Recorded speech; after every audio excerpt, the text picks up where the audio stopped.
Ok, gracias. Entonces, vamos a entrar a lo que es el estudio de esta noche. Hemos estado mirando esto de la casa de Dios, ¿verdad? Y el manejo de la casa de Dios y la seriedad de Pablo, aunque está escribiendo a su hijo en el Señor, ¿verdad? Eh, hijo en el Señor generalmente es en el sentido engendrar espiritualmente, ¿no? Es decir, llega eh, Timoteo probablemente llegó a ser creyente mediante el ministerio del apóstol Pablo, aunque se crió en las escrituras con su abuela y su madre, ¿verdad?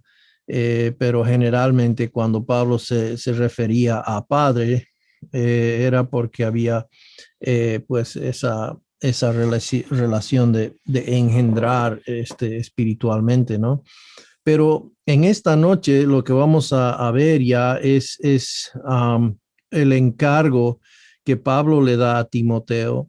Eh, y es interesante eh, lo que está sucediendo aquí. Ahora, nuevamente, Éfeso, perdón, la ciudad de Éfeso es una ciudad donde hay mucha idolatría, ¿no?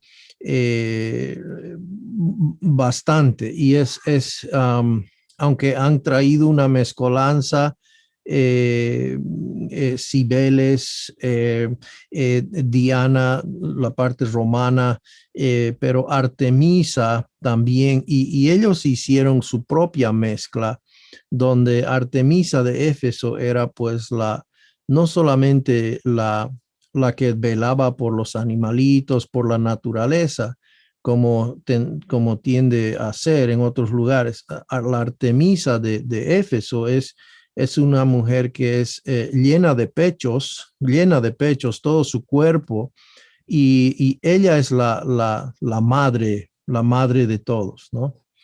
Y pues bastante fuerte, prevaleciente ahí en este lugar, dominante, ¿no? Dominante, personas de poder eh, que estaban con esto.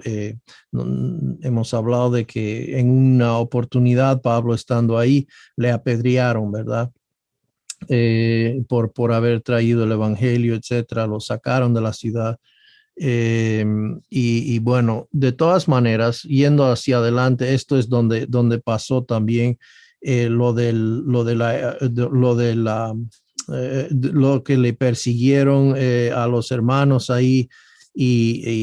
Bueno, Pablo dice, luché contra bestias, ¿verdad? Bestias salvajes, ¿no?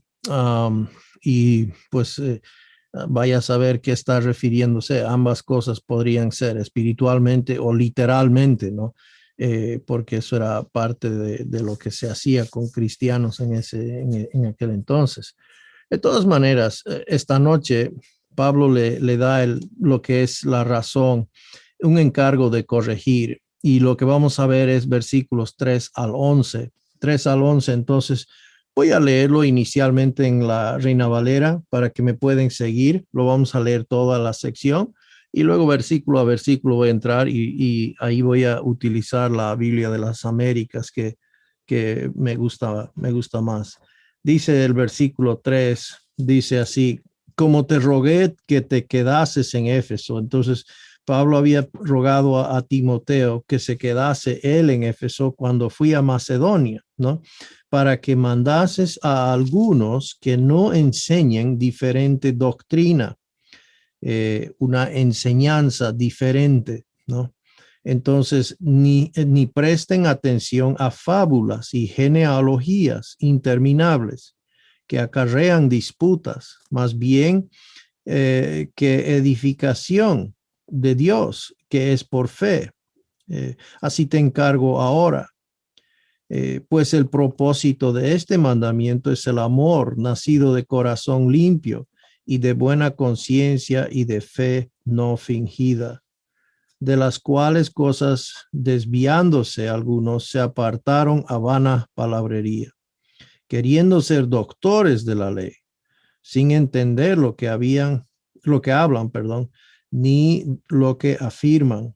Pero sabemos que la ley es buena si uno la usa legítimamente, conociendo esto, que la ley no fue dada para el justo, sino para los transgresores y desobedientes, para los impíos y pecadores, para los irreverentes y profanos, para los parricidas y matricidas, para los homicidas, para los fornicarios, para los sodomitas, para los secuestradores, para los mentirosos y perjuros, y para cuantos se oponga a la sana doctrina, según el glorioso evangelio de Dios, bendito, que a mí me ha sido encomendado.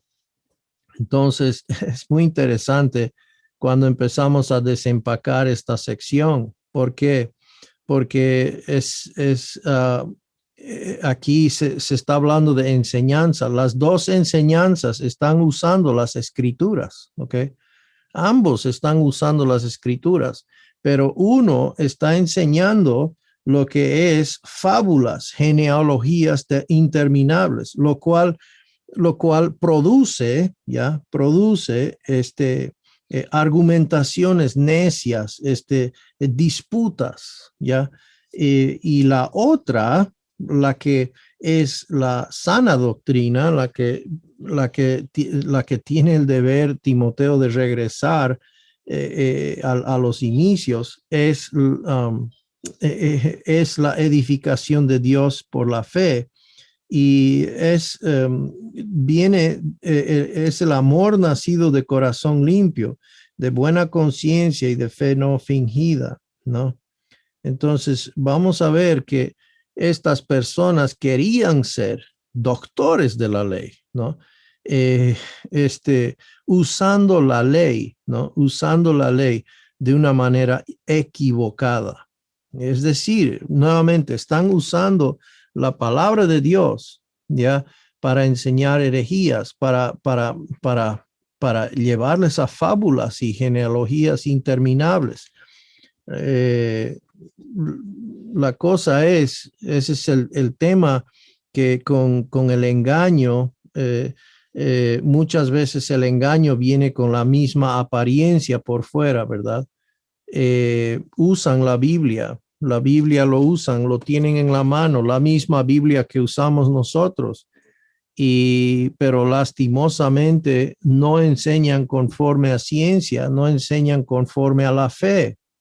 Y cuando hablamos de la fe, estamos hablando de las bases de la fe, no de la fe individual de la persona que tiene que ejercer, por ejemplo, para ser salvo, no, sino la fe, las bases fundamentales de lo que es la enseñanza cristiana, la fe. Entonces, nuevamente, ambos entonces están usando la misma Biblia, pero uno produce amor, ¿no? Uno produce buena conciencia, fe no fingida, pero el otro produce, acarrean disputas, ¿no? Que es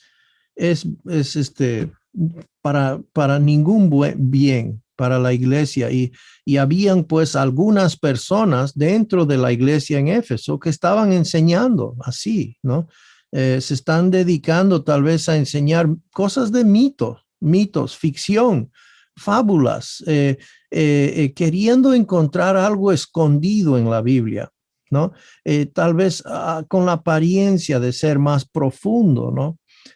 Hablar de Génesis como si fuera un mito. La creación muchas veces se presenta como si los 6 días de la creación y el séptimo de descanso son días pues simbólicos, son edades, no son días de 24 horas, ¿no?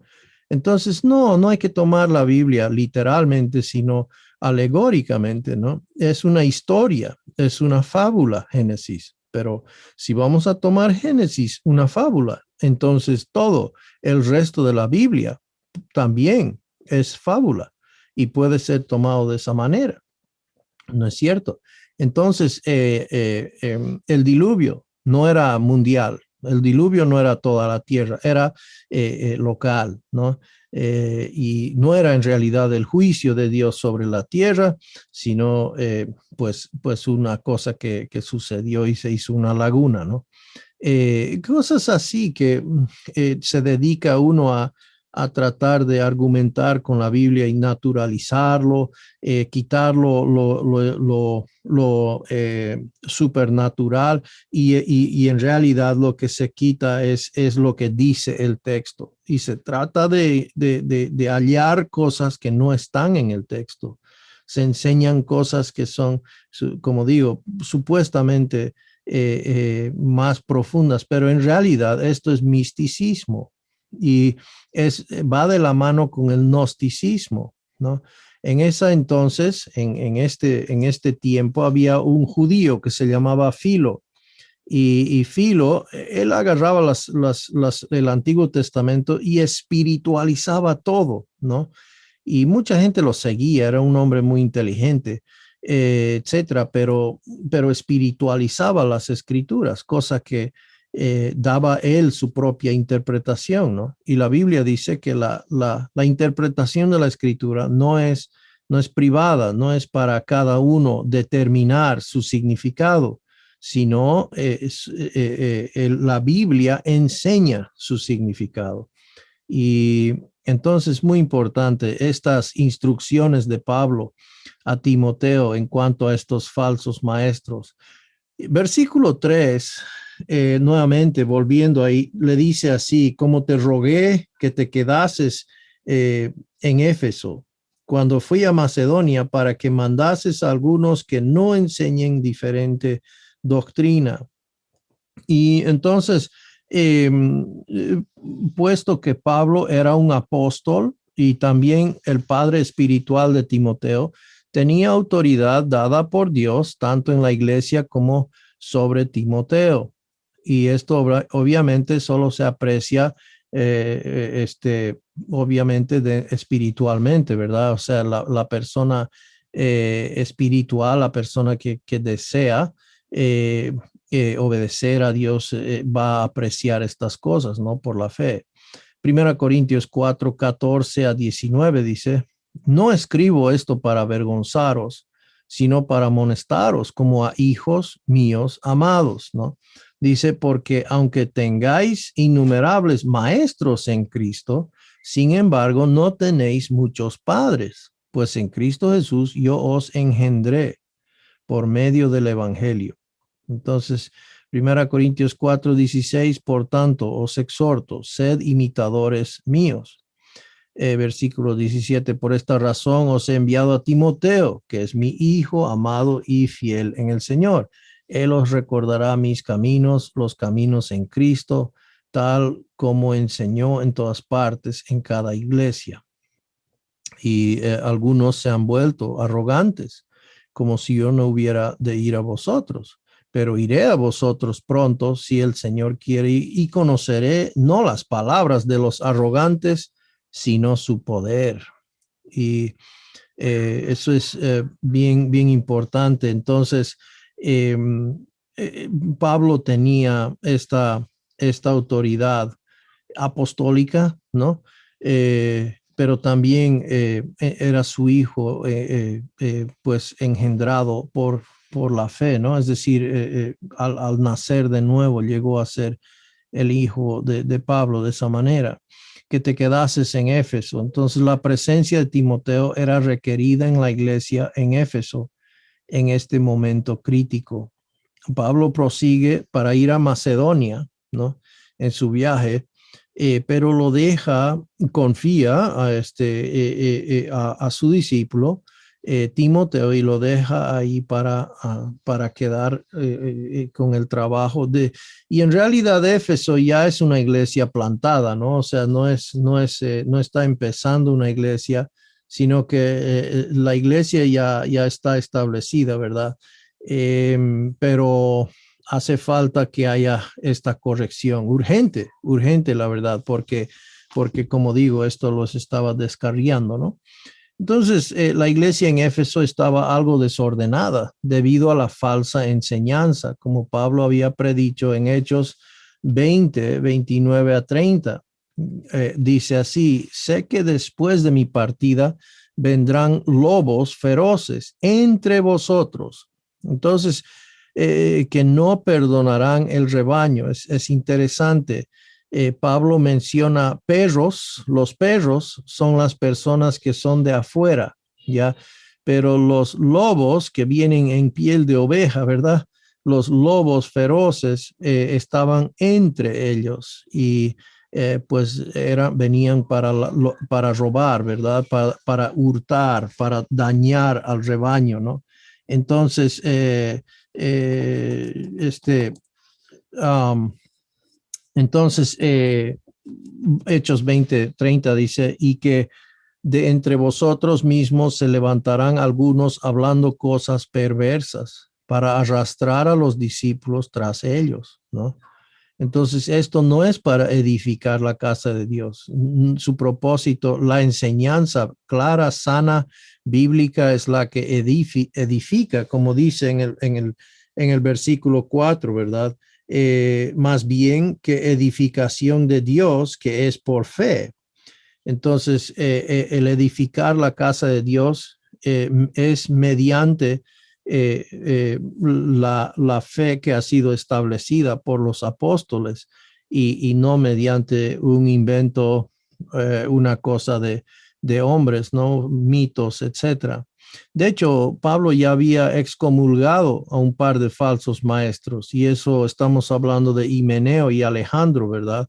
Él los ha entregado físicamente a Satanás, en el sentido que los sacaron de la comunión de la iglesia. ¿Por qué? Porque estaban destruyendo la casa de Dios, ¿no? Y eso debemos entender, que la comunión es para restaurar a la persona o personas en este caso, que ellos cambien de mentalidad, ¿verdad? Cambien de parecer y puedan ser reintegrados. Pero a la vez, en este caso, la disciplina también es para proteger el cuerpo de Cristo de esta falsa enseñanza que estaba pasando. Eh, Cosa que estaba dejando a muchos, ¿verdad? Que estaban dudando y estaban causando que la gente pues no tenga su certeza, ¿verdad? En Cristo. Eh, para que mandases a algunos. Los autores de este currículo creen que Timoteo era un evangelista. Es decir, Timoteo, creemos, tenía el don de evangelista. Y vamos a ver cómo bíblicamente el don de evangelista no es lo que nosotros acostumbramos a pensar, ¿ya? Bíblicamente es otra cosa. Eh, Efesios 4:11 a 12 dice: y él mismo constituyó a unos apóstoles, a otros profetas, a otros evangelistas, a otros pastores y maestros, ¿no?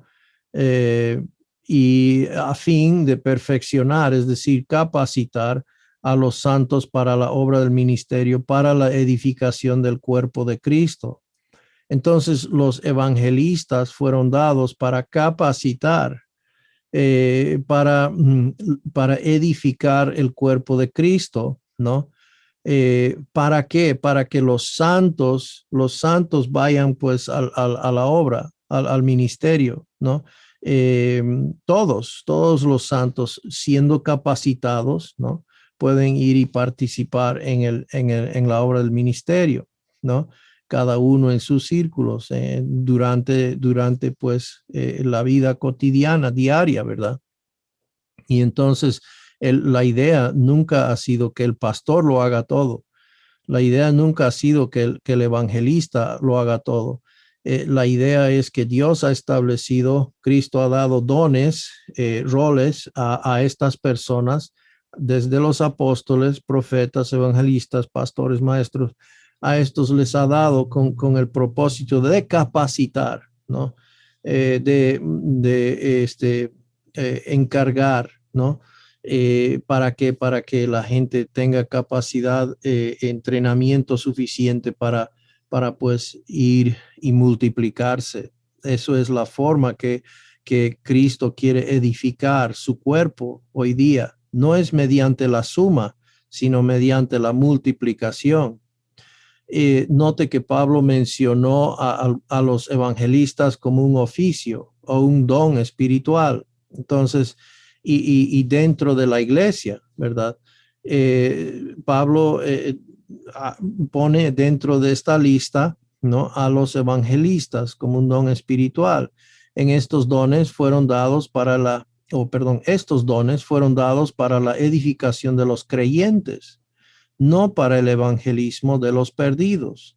Nuevamente, el don de evangelismo, ¿ya? El don de evangelismo es para los creyentes, bíblicamente hablando, ¿no? Es para los creyentes, ¿no? Para prepararlos, entrenarlos, encargarlos y para que ellos vayan pues a los perdidos, ¿no? Hemos llegado a conclusiones que el don de evangelismo es el que predica a miles de personas, ¿verdad? A la vez. O el que sale a las calles a predicar al mundo, pero bíblicamente eso no es el don de evangelismo. Un estudio cuidadoso de Primera Timoteo, Segunda Timoteo y Tito muestra que Timoteo y Tito no eran en realidad pastores locales, ¿no?, sino ministros itinerantes con dones que les permitían resolver problemas, establecer líderes y edificar a las iglesias en general. Un don dado, algo particular, que tratan tal vez específicamente más que todo con el liderazgo y el encaminar y el aclarar estas cosas, pero no están ahí para quedarse, ¿no? Están ahí para una visita, para un tiempo temporal, y luego ellos avanzan, ¿verdad? Entonces, este don es algo particular, ¿verdad? Interesante. En 2 Timoteo 4:5, Pablo dijo a Timoteo: pero tú, sé sobrio en todo, soporta las aflicciones, haz obra de evangelista, cumple tu ministerio. Entonces, el ministerio de Timoteo era el de un evangelista, ¿no? En 1 Corintios 16:10, Pablo dice así: si llega Timoteo, ved que esté con vosotros sin temor, pues él hace la obra del Señor como también yo. Entonces, tal vez su rol es un poco diferente, ¿no? Del apostolado de Pablo, pero él hace el rol de evangelista dentro de la iglesia, ¿verdad? Igual capacitando a los hermanos, encaminando a los hermanos de esa manera, para la obra del ministerio, ¿no? Más a menudo hoy en día el oficio de evangelista se define como una persona que evangeliza a los perdidos, por ejemplo, Billy Graham o Luis Palau, ¿verdad?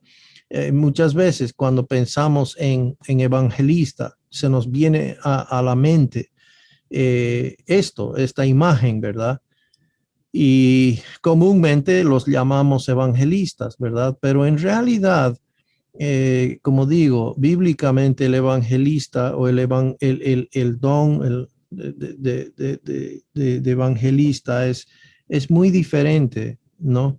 Y aunque no quiero decir, por si acaso, que Dios no pueda usar personas como Billy Graham o Luis Palau o qué sé yo, personas, no quiero decir que no puedan usarlos y que tienen un don, obviamente tienen un don y qué lindo eso, que se pueda predicar el evangelio, pero no son bíblicamente evangelistas en su rol que los vemos ejerciendo así, pues lo estarían haciendo dentro de la iglesia, encargando a los hermanos, encaminando a los hermanos, enseñando a los hermanos, ¿verdad? Para que ellos a su turno vayan y con ese apresto del evangelio, con las sandalias bien puestas, puedan ir a sus lugares, casas, familias, trabajos, cualquier cosa, ¿verdad? Y puedan compartir esta buena noticia de Jesucristo.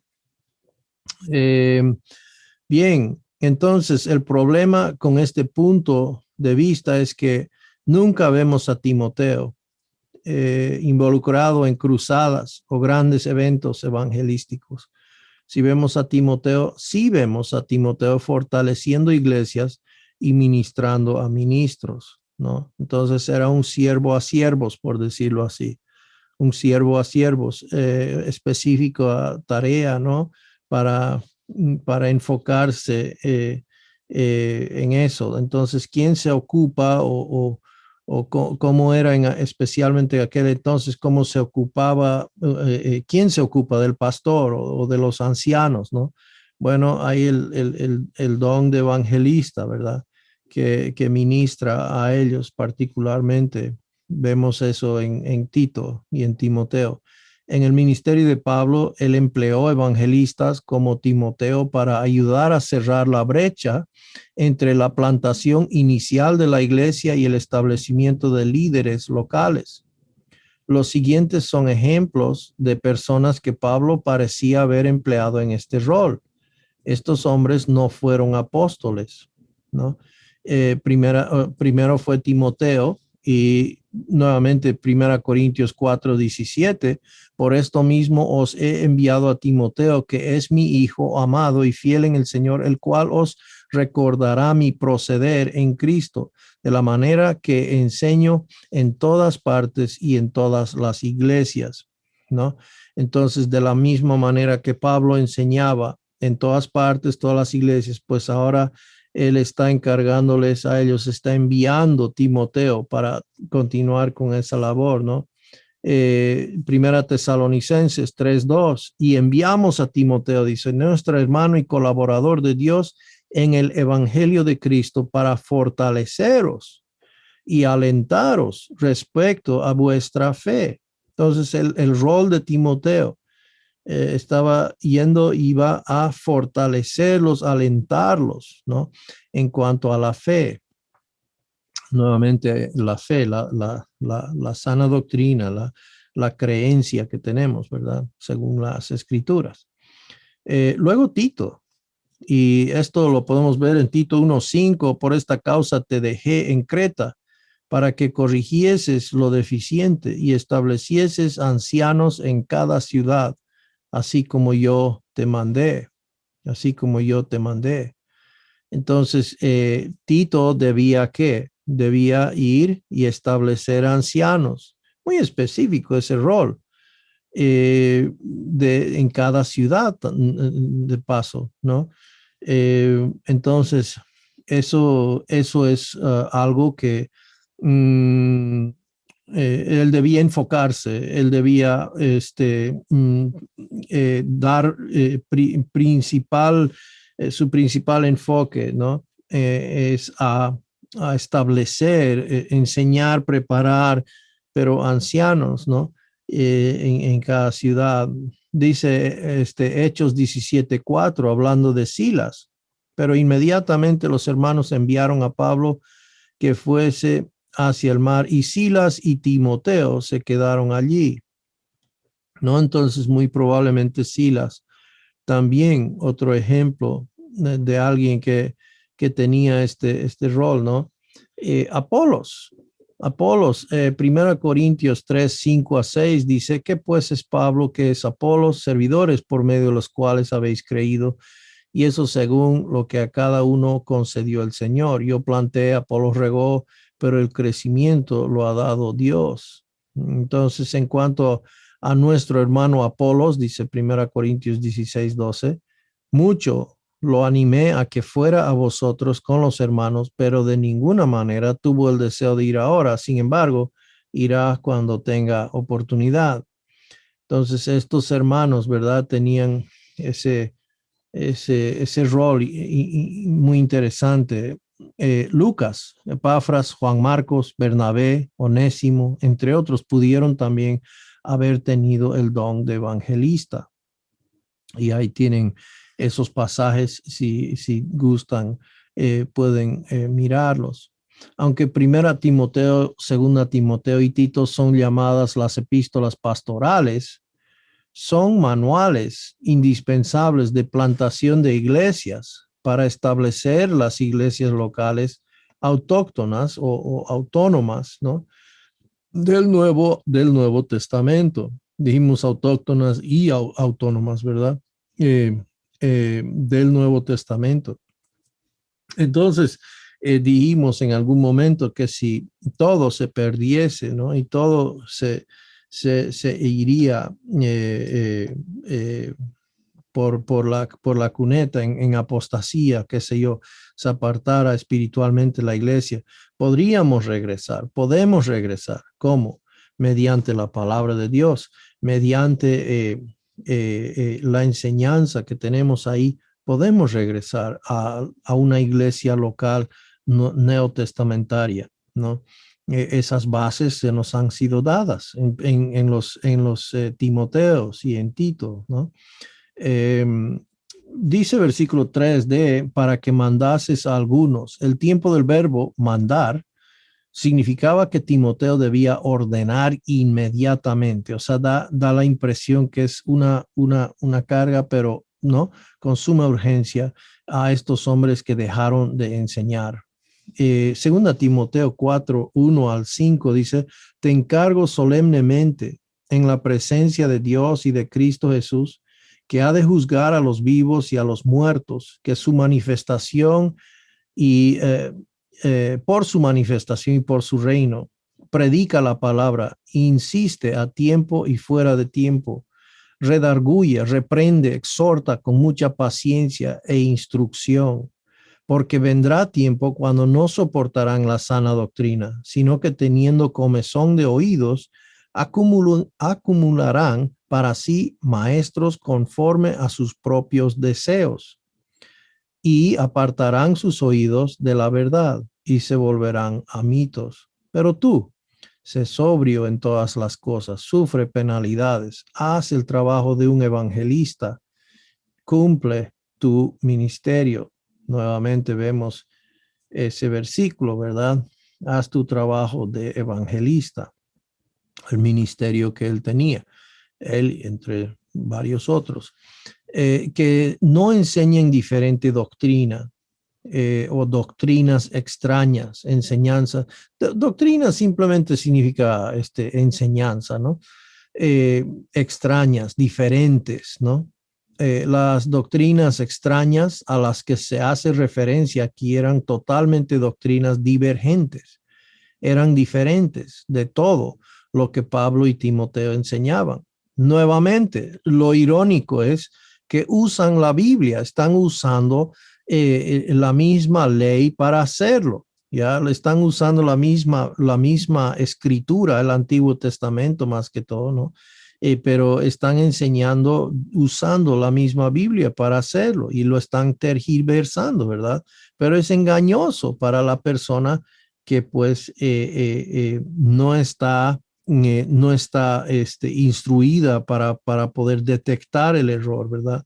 Eh, y eso es el trabajo, pues, entonces del siervo del Señor, pues, de aclarar estas cosas, ¿verdad?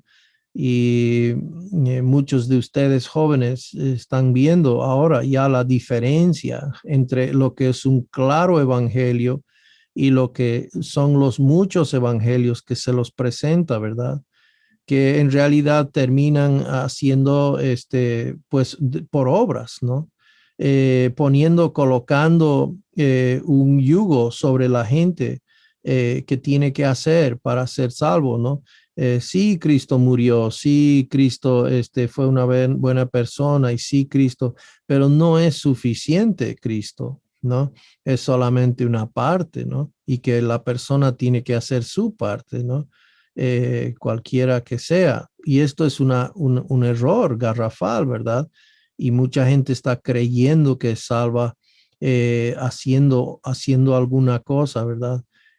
Simplemente conociendo acerca de Cristo, pero en realidad nunca lo han conocido, o mejor dicho, no han sido conocidos por Él, porque nunca han creído únicamente en Él, ¿no? Descansado por la fe en su obra suficiente por ellos, ¿no? Y entonces no presten atención, ni presten atención a fábulas o mitos, como dice la Biblia de las Américas, y genealogías interminables. Timoteo debía instruir a estos maestros errados a que dejaran de prestarle atención a fábulas y genealogías interminables. Están ahí para ser hallados, ¿ya? No es que no están ahí para tratar de buscar y tratar de pasar su tiempo de uno. Por eso, pero Pablo le dijo, Timoteo, las cosas que has oído de mí ante muchos testigos, ante muchas personas, lo que he dicho en público, estas cosas encarga a hombres fieles. No las cosas que tal vez en algún dado momento mirando a las estrellas de noche y cómo habrá sido, ¿verdad? ¿Cómo habrá sido con Abraham en su carpita y yendo allá, ¿no? Y muchos entonces agarran la palabra de Dios y lo quieren hacer historietas de cosas y fábulas enseñan, ¿no? Fábulas enseñan, cuenta cuentos, ¿no? Había una vez un hombre llamado Abraham, ¿no? Y así cuentan la Biblia como si fuese, pues, ¿qué? ¿No? Lastimosamente, ¿verdad? Esto lleva, pues, a no, a que el cuerpo de Cristo no sea edificado y más bien lleva a que hayan argumentos y discusiones, etcétera, ¿no? Como resultado. Prestar atención se usó como un término náutico. Entonces, enfocarse en un punto al otro lado del agua, ¿verdad? De una montaña o algo así, y enfocarse detenidamente hacia ese curso, ¿no? Para establecer un curso. Estos maestros no debían estudiar o navegar hacia fábulas y genealogías interminables y definitivamente no enseñarlas, ¿no? El tema es que están, como digo, la tentación está ahí para un maestro, el buscar fábulas y cosas que lastimosamente a veces pues a todos nos encanta, ¿verdad? Hablar de fábulas y cosas así, pero aquí la enseñanza que Timoteo recibe es que en la iglesia, cuando estamos encaminando las cosas del Señor, no, fábulas no, genealogías interminables, no, estamos hablando de las bases, lo que la fe es, lo que la fe es, ¿no?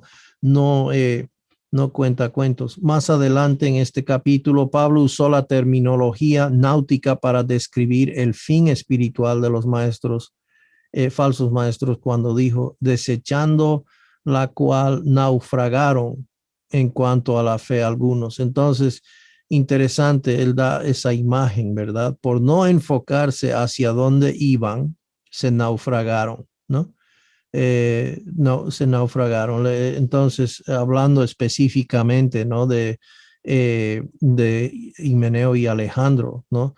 La sana, no habían guardado la fe, ¿no? No habían guardado buena conciencia y lo rechazaron todo eso, naufragaron en cuanto a lo que toca la fe. Entonces, aunque no es seguro, estas fábulas o mitos y genealogías interminables muy probablemente se refieren a escritos rabínicos basados en gran parte en una interpretación alegórica de la escritura.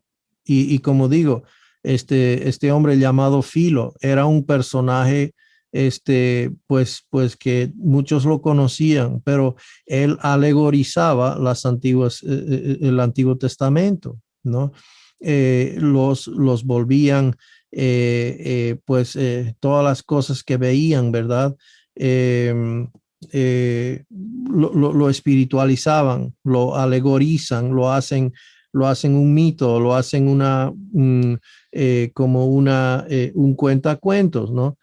Como dije, como ejemplo, eh,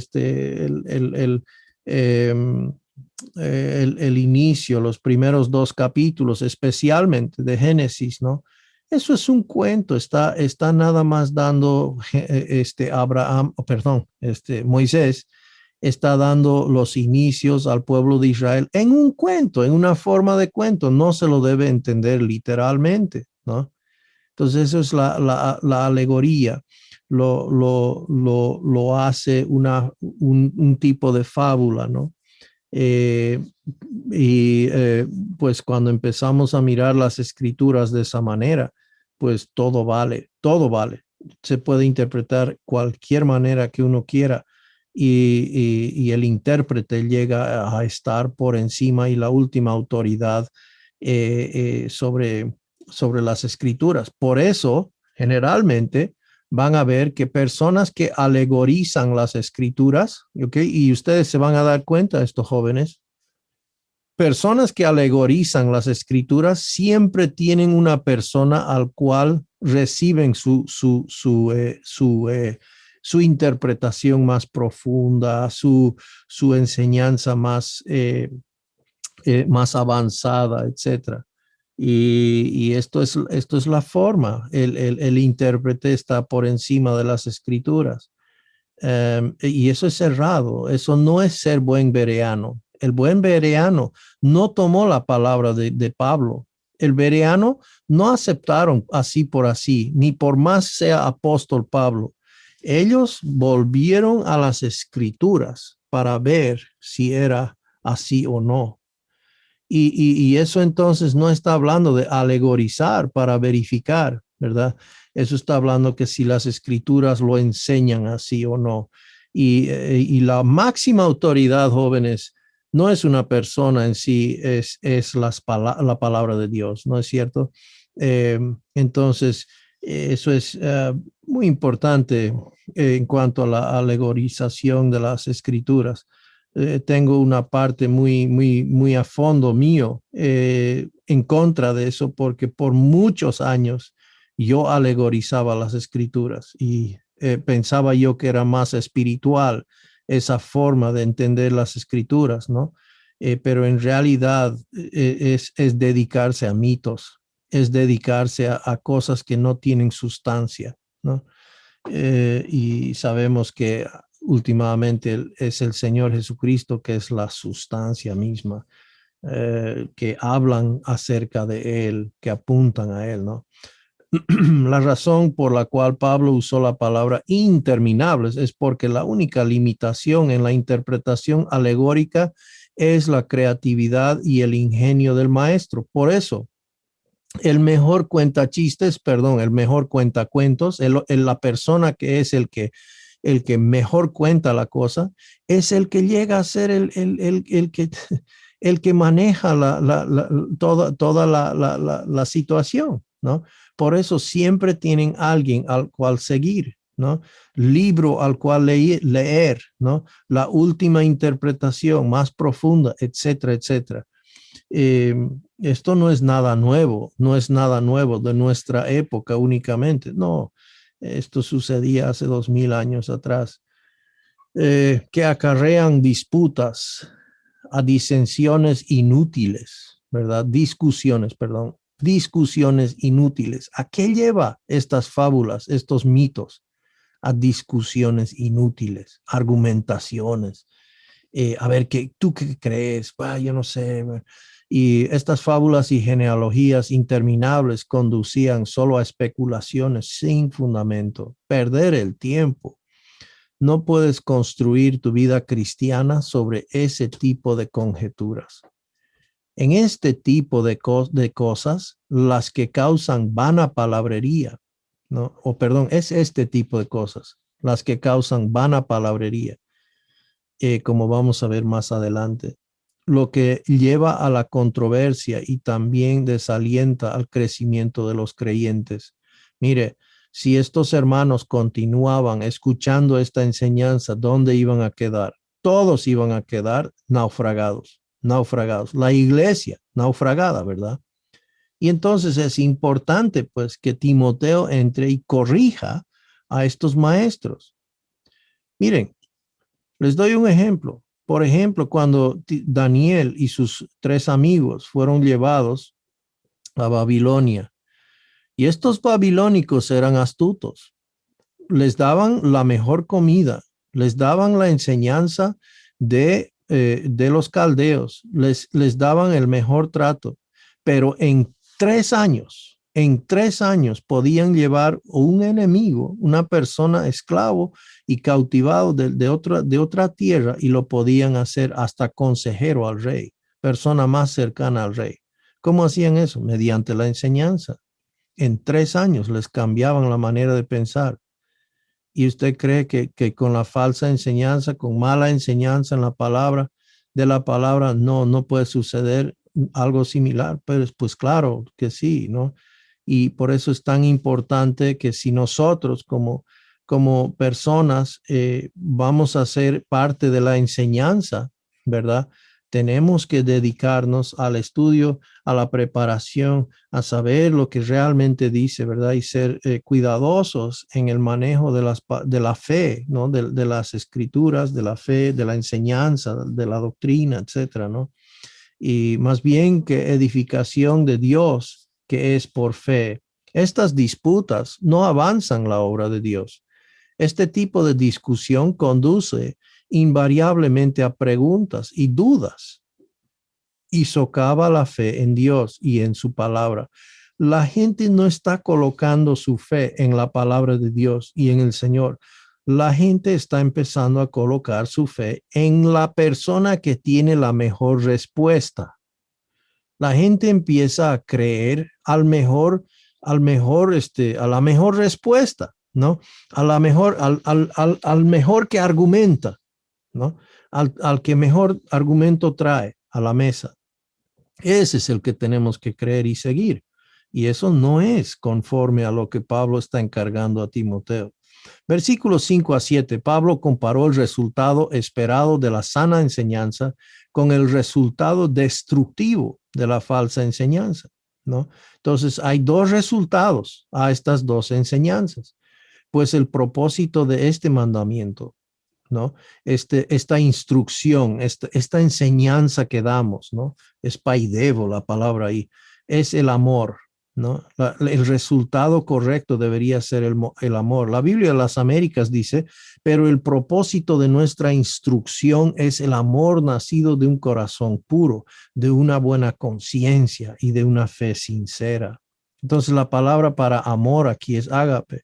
El amor ágape es un amor incondicional por los demás. Es sufrido, es un amor que es sacrificial, ¿no? Es un amor que obra, no de un tipo de sentimiento de amor, ¿no? Eh, es decir, es una decisión, ¿verdad? Este amor no es un sentimiento. Los creyentes no pueden producir este tipo de amor en su propia fuerza. Debe venir del Espíritu de Dios.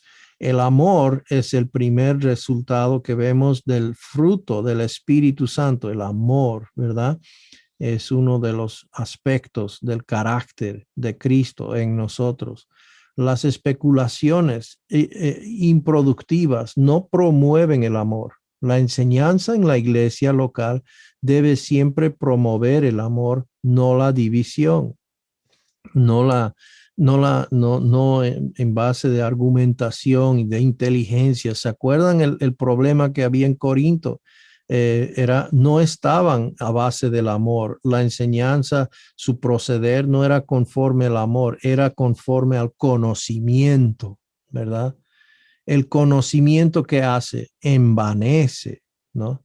Más el amor que hace, el amor edifica, ¿no?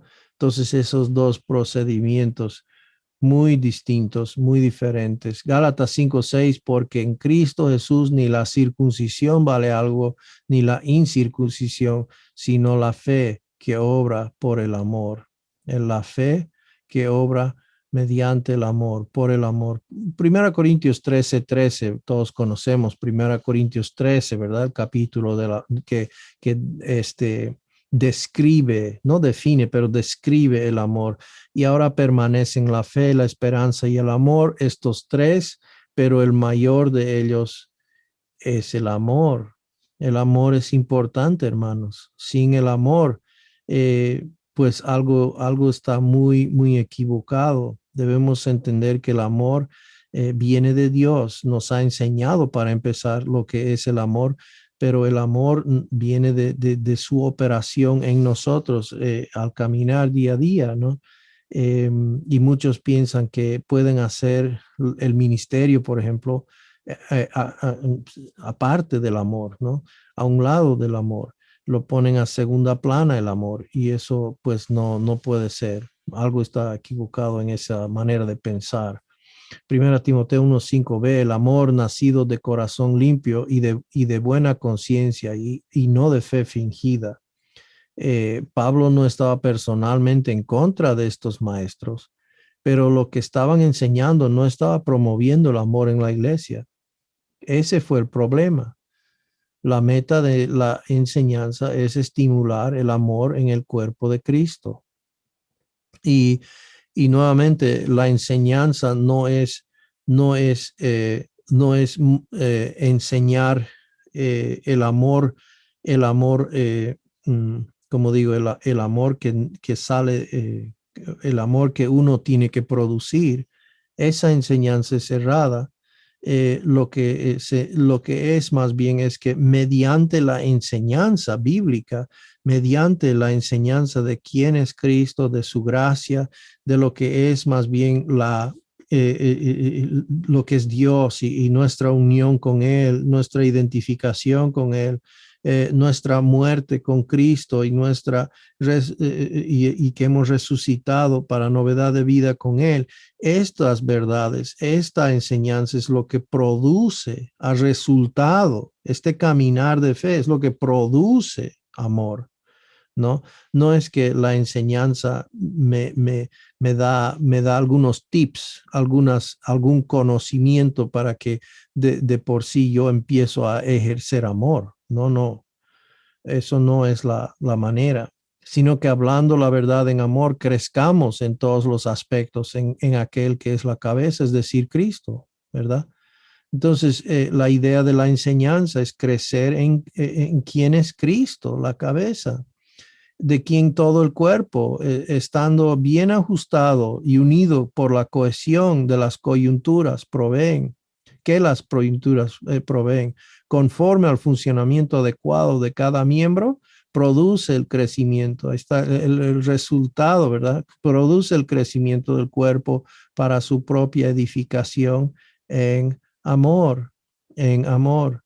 Entonces, Pablo quería que las correcciones de Timoteo promovieran el amor nacido de un corazón limpio, una conciencia limpia, un corazón limpio. Un corazón limpio es un corazón puro y claro, lo opuesto a un corazón engañoso, ¿no? Es decir, esto está hablando de la integridad de la persona, ¿verdad? La integridad, el cambio de corazón, el cambio de razonamiento y cambio de forma de hallarse y verse delante de Dios mediante la gracia de Dios, la enseñanza que viene, el entendimiento que viene mediante quién soy en Cristo y quién es Cristo para mí ahora, ¿verdad? Pablo quería que las correcciones de Timoteo promovieran el amor nacido de una buena conciencia. Una buena conciencia significa que no tienes conciencia culpable. Y para los que han sido justificados mediante la fe, entienden que la obra ha sido mediante Cristo y su obra por nosotros. Y entonces la enseñanza continua dentro de la iglesia local debe ser continuamente enseñando mi identidad en Cristo, debe ser continuamente haciendo recuerdo, ¿verdad?, de mi posición y mi andar con Cristo. Pablo quería que las correcciones de Timoteo promovieran el amor nacido de una fe no fingida. Una fe no fingida significa que estás genuinamente dependiendo del Señor.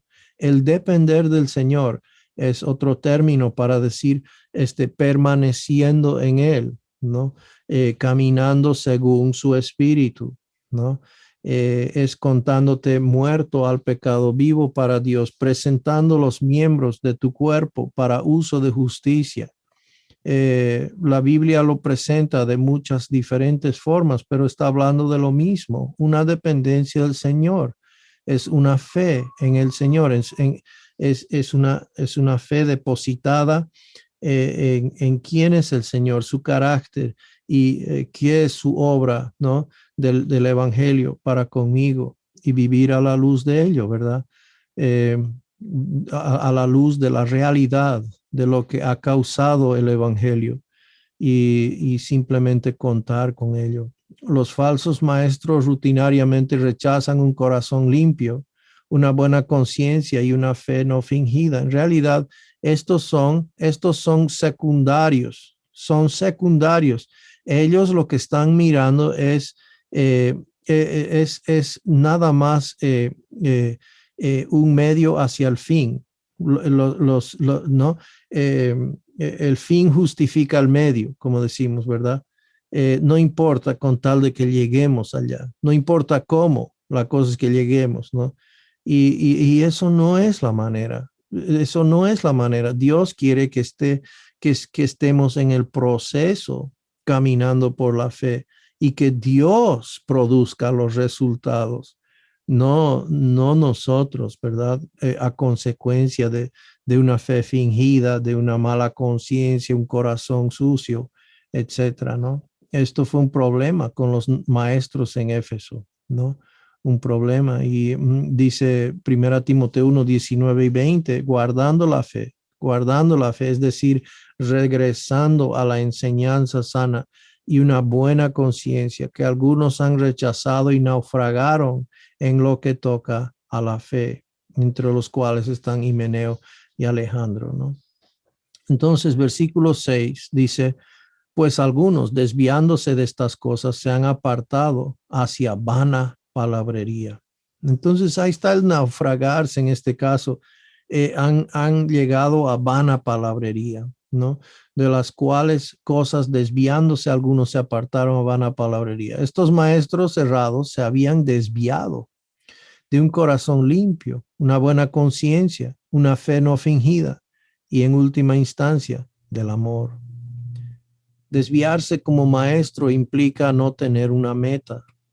No es que estos hombres fallaron al blanco. Ellos simplemente no le apuntaban a nada. Ya están buscando fábulas, están buscando entretener, están buscando satisfacer el oído, ¿ya? Y no tienen una finalidad en sí, no necesitan para desviarse, más bien no tienen una finalidad, entonces no necesariamente tienen un mal propósito, o sea, no vienen con la intención necesariamente. Ahora sí, hay los casos que sí, ¿verdad? Pero generalmente lo que se ve es que en realidad es simplemente no tener la meta clara, ¿no? Y lo que sucede entonces es el naufragio. En su enseñanza, Pablo mantuvo el bienestar de los oyentes o el amor como su meta, pero estos hombres eran sin meta y por lo tanto peligrosos para su audiencia, peligrosos para su audiencia. Entonces, ¿cómo es que debemos ver, hermanos, jóvenes, la meta de la enseñanza en la iglesia, ¿no? Es el resultado de la enseñanza, es qué meta tenemos, es el amor, ¿verdad? Debe producir el amor. A los oyentes, a esta altura, estos maestros cerrados estaban simplemente sin dirección, pero Pablo sabía que se dirigían hacia la herejía como un resultado de su vana palabrería, o sea, discusión infructuosa. Se están dedicando a cosas que no tienen importancia, no enseña la palabra, no está como, o sea, están leyendo entre líneas, ¿no?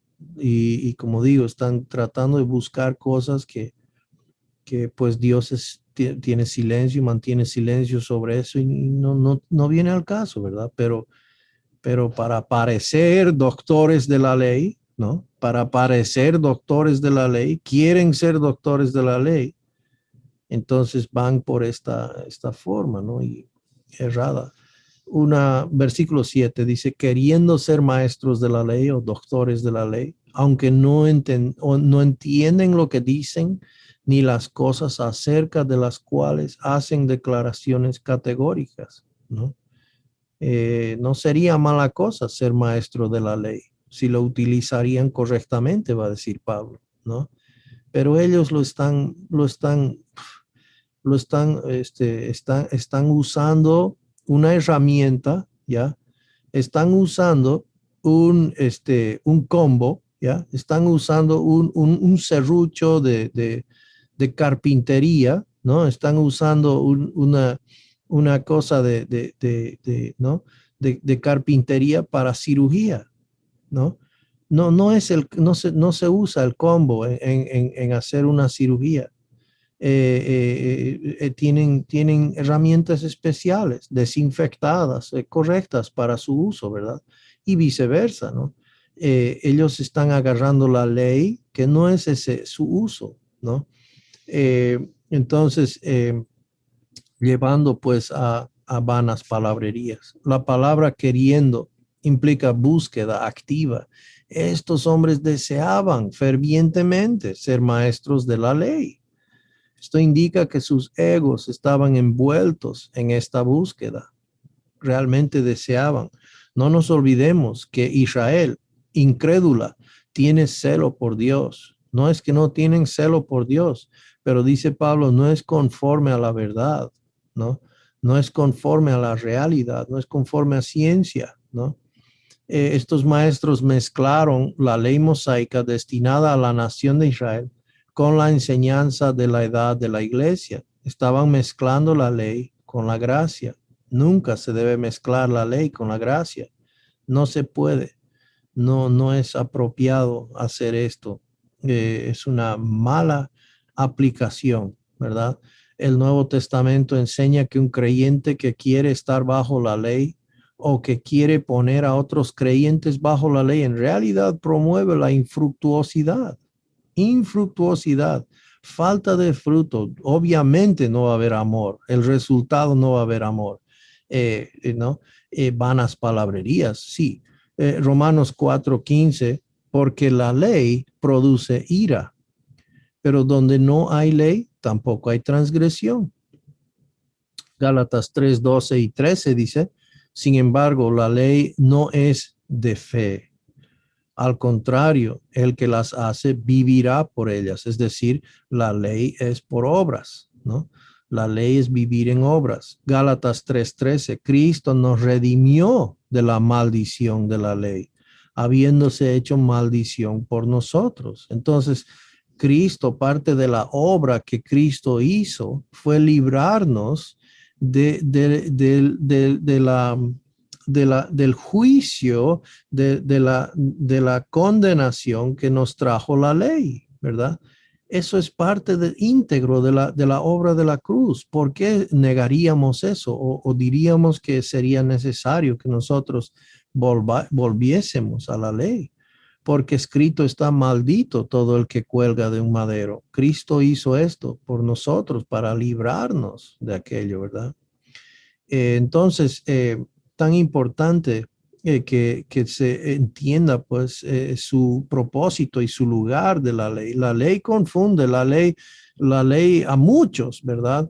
El propósito de la ley, cuál es, etcétera.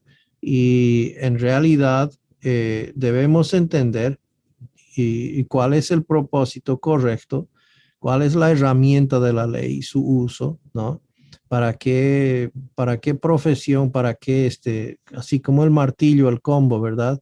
Que es un martillo muy grande, pero es para la construcción, para cosas, para obras pesadas, no es para la cirugía, ¿verdad? Lo mismo en cuanto a la ley, tiene su uso, pero tenemos que entender cuál es. Una de las razones más importantes por las cuales los creyentes han sido crucificados con Cristo es para liberarnos, para que podamos llevar fruto para Dios. Romanos 7:4 lo dice muy bien. Fíjese lo que dice Romanos 7:4. Por tanto, hermanos míos, también a vosotros se os hizo morir. Es decir, no es que nosotros tenemos que morir. La gracia de Dios ha hecho que ya muriésemos a la ley, ya nos hizo morir a la ley, dice, por medio del cuerpo de Cristo, para que seáis unidos a otro, a aquel que resucitó de entre los muertos, a fin de que llevemos fruto para Dios. O sea que el Dios tuvo que hacernos morir a la ley. Dios tuvo que unirnos a Jesucristo. Dios tuvo que resucitarnos de entre los muertos, ¿ok? Separarnos totalmente de la ley, ¿ok? Para que pudiésemos recién llevar fruto para Dios. Ahora, ¿quiere decir que la ley es mala? No, de ninguna manera, ¿verdad? Pero por medio de la ley, el ser humano no puede llevar fruto para Dios. ¿Ok? El legalismo, las reglas no producen santificación, producen más bien juicio, autocondenación, maldición, ¿verdad? No inspira servir al Señor, más bien quita toda inspiración. Lo que busca más bien es satisfacer el ego. Una lista de cosas que yo cumplo para que yo ponga mi placa en la pared, para que yo me vea bien, ¿verdad? Esa motivación no es llevar fruto para Dios, eso es llevar fruto para mí, ¿verdad? Hay una diferencia. No es que, no es que sea malo las placas, pero hay su propósito, hay su lugar para aquello, ¿verdad? Las cosas, los trofeos que yo pueda ganar, etcétera, ¿verdad? Tiene su lugar, pero dentro del servicio del Señor, dentro de la obra del Señor, llevar fruto para Dios viene mediante la gracia, no mediante las obras de la ley. La ley tenía un propósito en nuestras vidas, pero ese propósito terminó cuando pusimos nuestra fe en Cristo. Dios ahora usa la gracia para mudarnos. Y esto es algo tan importante, jóvenes. ¿Por qué? ¿Por qué les digo? Porque en sus vidas siempre va a existir externamente, siempre va a existir como un motivante la ley. Van a haber personas, van a haber situaciones, van a haber trabajos, van a haber cosas que siempre van a motivar o tratar de buscar motivarte, ¿no? Mediante la ley. Y entonces está en nosotros el pararnos firmes, ¿no? En la gracia de Dios y no llegar a ser esclavos nuevamente a la ley, ¿no? Como cuando éramos incrédulos, ¿no? Ahora, cuando llegamos a ser salvos, ¿no? El propósito de la ley terminó. Me encanta como Timoteo lo aclara. Podemos ver esto. Dice en el versículo 8, 1 Timoteo 1:8, dice, pero sabemos que la ley es buena si uno la usa legítimamente. Luego dice en el 11, ¿cómo? ¿Cómo se usa legítimamente? Según el glorioso evangelio de Dios. Entonces, el propósito de la ley tiene un lugar, el combo tiene un lugar dentro de la construcción de diferentes lugares, ¿verdad? La ley también, pero no es en la vida del creyente, ¿no? Es en la vida del injusto, de la persona que no ha sido salva. ¿Para qué? Para llevarlo al evangelio, para dirigirlo, direccionarlo al glorioso evangelio. Vamos a ver a continuación. Gálatas 3:24 y 25. De manera que la ley ha sido nuestro ayo o literalmente tutor, maestro, instructor, ¿no? Para llevarnos a Cristo, para dirigirnos el camino hacia Cristo, a fin de que fuésemos justificados no por la ley, no por las obras, sino por la fe. Pero venida la fe, ya no estamos bajo la ley, ya no estamos bajo el tutor, bajo el ayo, ¿no? Entonces, eso es lo que estaba pasando a los hermanos en Gálatas, y les invito a participar de este taller que se está llevando a cabo. El hermano Oscar está organizando, está cada sábado en la mañana. Está muy bueno, por si acaso, ¿eh? Y pueden, inclusive los que ya han hecho Gálatas, pueden volver a visitarlo porque es muy bueno, muy provechoso acordarnos, hermanos, que hemos sido librados de la ley. La ley no tiene propósito de justificar ni tampoco de santificar, pero en muchos sentidos hemos comprado ciertas o hemos creído ciertas mentiras, ¿verdad? Y eso nos afecta en nuestra vida espiritual.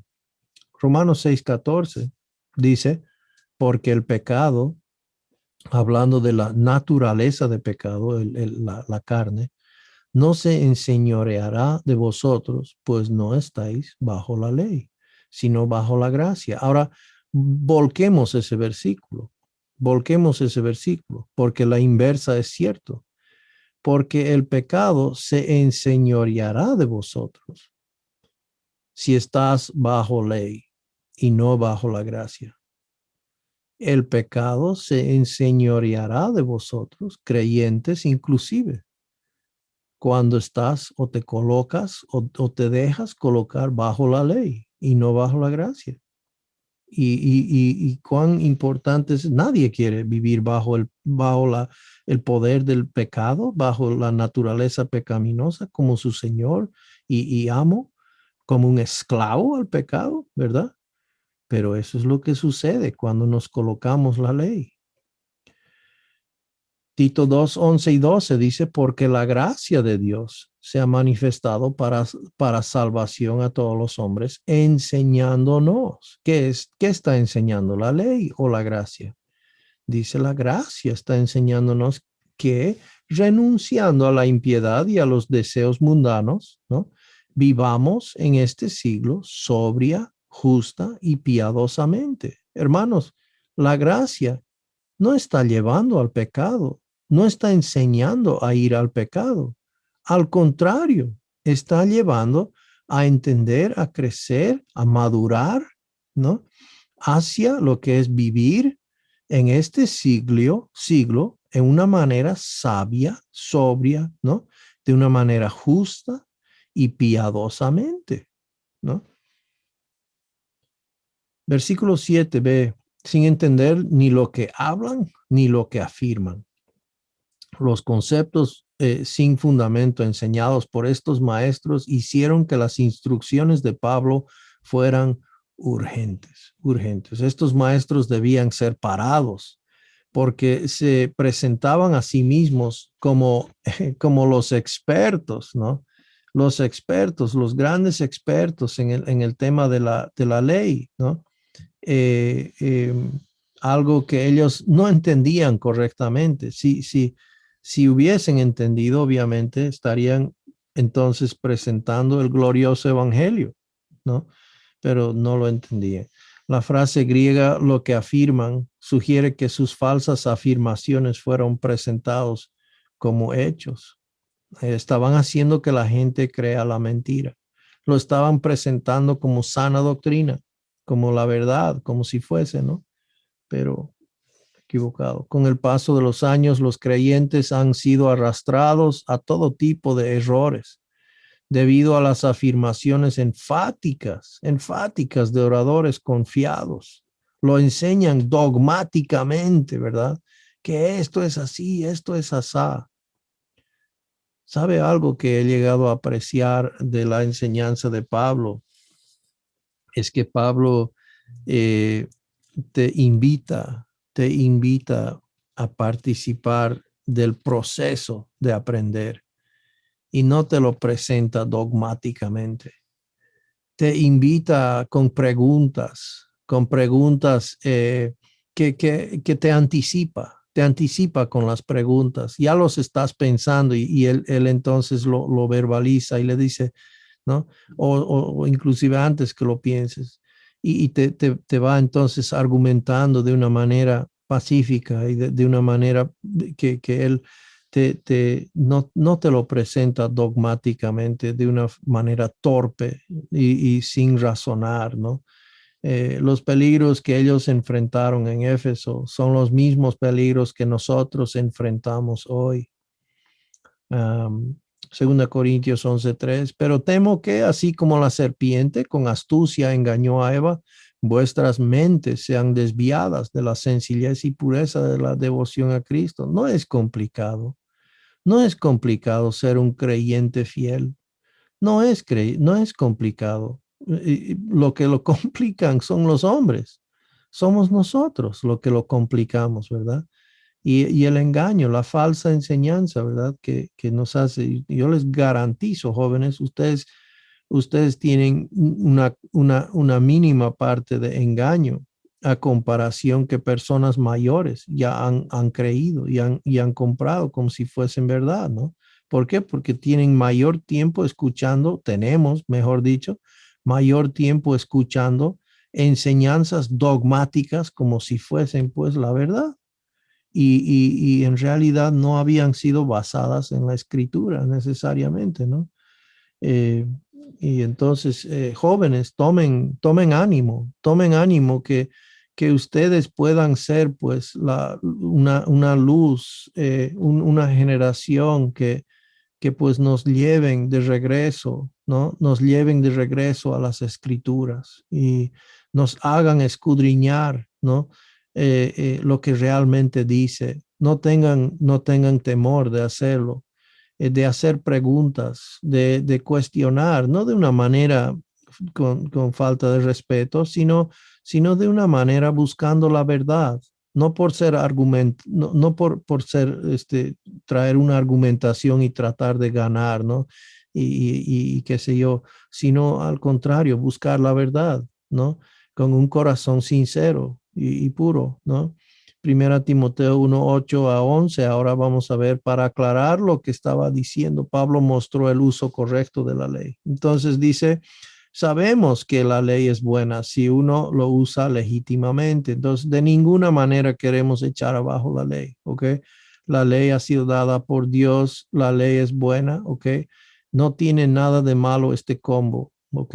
Es un combo perfectamente bien hecho, ¿ok? Pero tiene su uso, y vamos a ver cuál es su uso legítimo. Hay un uso correcto de la ley y un uso incorrecto de la ley. Claramente los falsos maestros estaban aplicando mal la ley. Entonces veamos el uso correcto de la ley en esta dispensación. En versículo 9 dice, reconociendo esto, que la ley no ha sido instituida para el justo, es decir, para la persona que ha sido declarado justo por Dios mediante la fe en Jesucristo, ¿verdad? Sino para los transgresores, rebeldes, para los impíos, pecadores, para los irreverentes y profanos, para los parricidas, los matricidas, para los homicidas, es decir, los incrédulos, ¿ya? Conociendo esto, que la ley no fue dada para el justo, los creyentes no deben vivir bajo la ley. El propósito del combo no es para la cirugía, ¿ok? Es para otra cosa que nos va a decir. Las leyes no están hechas para controlar a los ciudadanos respetuosos de la ley. Hablando de la ley civil, ¿verdad? Están hechas para los infractores de la ley. Entonces, cuando saca el policía su librito de la ley, ¿verdad? Lo saca cuando uno es infractor, ¿no? No hay necesidad de sacar el libro cuando uno no es infractor. Pero el policía no usa la ley para pagar la infracción, ¿verdad? Esa es la diferencia. Uno tiene que pagar su deuda. La ley no lo paga por uno. Los maestros que Pablo dijo a Timoteo que parara, ¿no? Estaba poniendo a los creyentes bajo la ley, colocándoles bajo las obras nuevamente. Romanos 6:14 enseña que si un creyente desea vivir bajo la ley, él o ella será dominado por la naturaleza pecaminosa. Como leímos, ¿verdad? El pecado tendrá dominio, el versículo que lo miramos de ambos lados, ¿verdad? El pecado tendrá dominio sobre nosotros si nos ponemos bajo la ley. Él o ella sería dominado por la naturaleza pecaminosa. En realidad sucede lo opuesto a lo deseado. Entonces para, para, eh, para reiterar lo que acabo de decir, Un creyente bajo la ley, aunque tiene inclusive la apariencia de ser espiritual a veces, ¿ok? Es un creyente carnal. Dicho bien claro, un creyente que vive bajo la ley no es espiritual, es un creyente carnal. Está siendo dirigido por el pecado, la naturaleza pecaminosa. Tiene la pinta de ser espiritual, tal vez es engañoso. Por eso dice que seamos sinceros, ¿no? Y no hipócritas en ese sentido, no falsos, dando una cara cuando en realidad la realidad es otra, ¿no? Cuando un creyente trata de controlar los deseos de la naturaleza pecaminosa viviendo bajo la ley, en realidad atrae a la naturaleza pecaminosa a violar la ley, ¿ok? Entonces eh, es así como funciona, ¿no? La naturaleza pecaminosa. Eh, Primera Timoteo 1:9, sino para los transgresores y desobedientes. La ley es para la gente rebelde, ¿no? La ley es el instrumento para medir nuevamente, demostrar, ¿no? Demostrar el error, pero no es lo que corrige. La ley no arregla, la ley sanciona, pero no paga la sanción. Así como las leyes civiles se crearon para definir y refrenar el comportamiento anárquico en las sociedades, la ley de Dios funciona para definir los estándares de santidad de Dios para todos los incrédulos, para los transgresores y desobedientes en todas partes. La ley de Dios es increíblemente bueno en su propósito. La ley proporciona el conocimiento del pecado a los incrédulos para que se den cuenta de su culpa ante Dios y dejen de justificarse a sí mismos. Oh, todos somos buenos para justificarnos, ¿verdad? Siempre. Sí, es verdad, yo lo hice, pero él tiene la culpa. Sí, es verdad, tal vez pero esa persona me hizo hacerlo, ¿no? Nos justificamos siempre. Somos diestros para hacerlo, pero la ley viene y nos calla, nos tapa, ¿no? No hay excusa, no hay excusa, no queda inexcusable. La ley fue diseñada por Dios para funcionar como un tutor, como un maestro, un instructor, ¿no? Para llevar a los que no son salvos a Cristo. Y eso es el propósito de la ley. La ley es como un espejo, muestra a los incrédulos que no tienen el tipo de justicia requerida por Dios para pasar la eternidad en el cielo con Él. De hecho, para merecer el cielo, uno tendría que continuamente, cada día, obedecer perfectamente toda la ley de Dios. La falta de obedecer incluso una sola ley, una sola vez, descalificaría al pecador y acarrearía condenación. Antes de la salvación, todos estamos en esta condición. Santiago 2:10 claramente dice que si guardásemos toda la ley, pero tropezamos en un punto nada más, somos culpables de quebrantar toda la ley. Somos infractores, ¿no?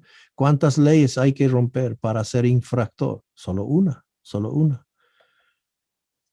Primera Timoteo 1:9-10, Pablo continuó describiendo a los incrédulos en los siguientes términos, poco halagadores. Para los transgresores y desobedientes, para los impíos y pecadores, para los irreverentes y profanos, para los parricidas y matricidas, para los homicidas, para los fornicarios, para los sodomitas, para los secuestradores, para los mentirosos y perjuros, y para cuanto se oponga a la sana doctrina. La ley es para los siguientes tipos de personas. Note la clara conexión que este pasaje tiene con los 10 mandamientos en Éxodo 20. Para los transgresores y desobedientes, para los impíos y pecadores. Esto describe a las personas que no respetan la ley. Ellos no se someterán a la autoridad de otro, incluido el Dios del universo, el cual va con, ¿no? Nuevamente con el, uh, Éxodo, ¿verdad? Éxodo capítulo 20. Para los irreverentes y profanos, esto describe a las personas que no consideran nada sagrado, no consideran nada sagrado. Para los parricidas y matricidas, esto describe a las personas que abusan físicamente de sus padres, incluso hasta el punto de quitarles la vida. Y claramente la ley dice, honra a tu padre y a tu madre. Honra a tu padre y a tu madre, ¿no? Uno de los 10 mandamientos. Para los homicidas, un asesino es alguien que mata a otra persona por enojo, ¿no? No matarás, dice Éxodo 20:13. Para los fornicarios, esto describe a todos los que son inmorales de alguna manera. Dice Éxodo 20:14, no cometerás adulterio. Para los sodomitas, homosexuales, esto también se ajusta a Éxodo 20:14. Eso es un término amplio, ¿verdad? Que abarca todo. Para los secuestradores, esto se refiere a aquellos que secuestran personas con el propósito de esclavitud o rescate. Esto incluiría el tráfico sexual.